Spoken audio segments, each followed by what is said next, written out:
L'heure est tardive. Alors d'abord, merci Hassan. Je pense qu'il a plagié la moitié de mon discours. Pourtant, c'est la première fois qu'on se rencontre. Excusez, justement, il y avait une rencontre. Vous auriez dû venir avant, parce que c'est moi qui ai proposé qu'on se rencontre pour exactement voir qui va parler de quoi. Alors, moi, j'ai respecté. Alors, je ne sais pas qui n'a pas respecté. Les absents ont toujours tort. C'est ça, exactement.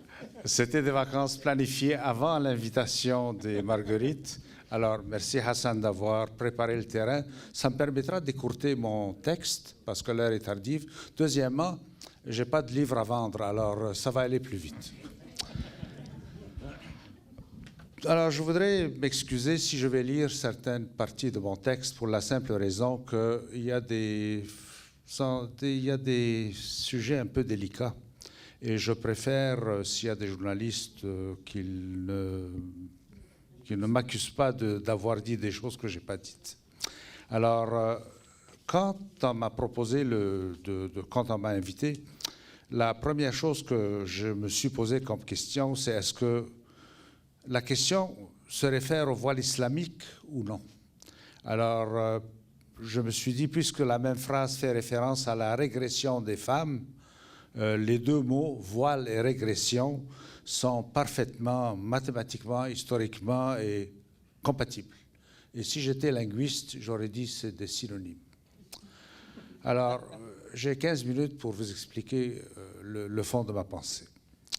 Alors, la première question que je poserai, c'est combien de femmes portaient le voile islamique à Montréal il y a 50 ans?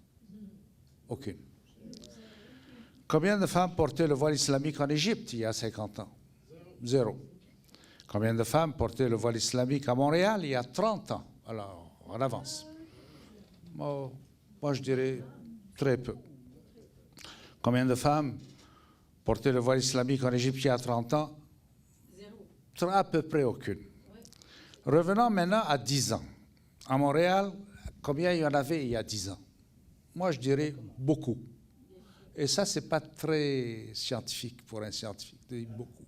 Ce n'est pas très quantifiable. Combien de femmes portaient le voile en Égypte il y a 10 ans? Toutes. Ça, c'est clair. Alors, combien de femmes musulmanes portent aujourd'hui le voile islamique à Montréal? J'ai fait un petit calcul statistique. Je dirais des milliers, plusieurs dizaines de milliers de femmes.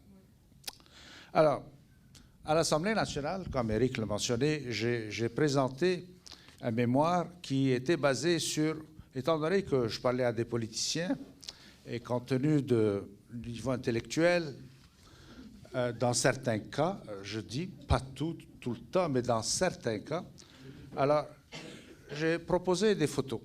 Alors, c'est des photos de graduation de l'Université du Caire, du département d'anglais. Alors, si on regarde la photo de graduation de 1959, vu que c'était le département d'anglais, beaucoup de filles étaient graduées.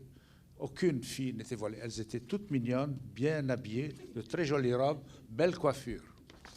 En 1975, même chose, aucune femme voilée. En 1995, la moitié était voilée. Et finalement, en 2004, c'est toujours la même photo, c'est le même bâtiment à l'arrière. Et ce n'est pas truqué. Alors, en 2004, toutes étaient voilées. Alors, je pense que beaucoup de gens ont compris qu'il y a eu une évolution. Sauf que cette évolution-là, si on la voit à Montréal, il n'y a jamais eu d'explication. Et on s'attendait à la...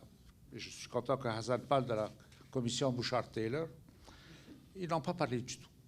Et je vais citer une phrase de la commission Bouchard-Taylor où ils font référence à une vague. Et le mot vague est entre guillemets, une vague des accommodements. Et là-dessus, voilà ce qu'ils ont écrit. Permettre en classe le port du foulard islamique, de la kippa ou du turban. Il en va de même pour le port du foulard dans les compétitions sportives, s'il ne compromet pas la sécurité de tout ce qui... s'il ne compromet pas la sécurité de qui que ce soit. Notons que toutes ces autorisations vont dans le sens de l'intégration à notre société. Fin de la citation. Alors voilà deux grands personnages qui ont réussi à répondre à une commande politique en ménageant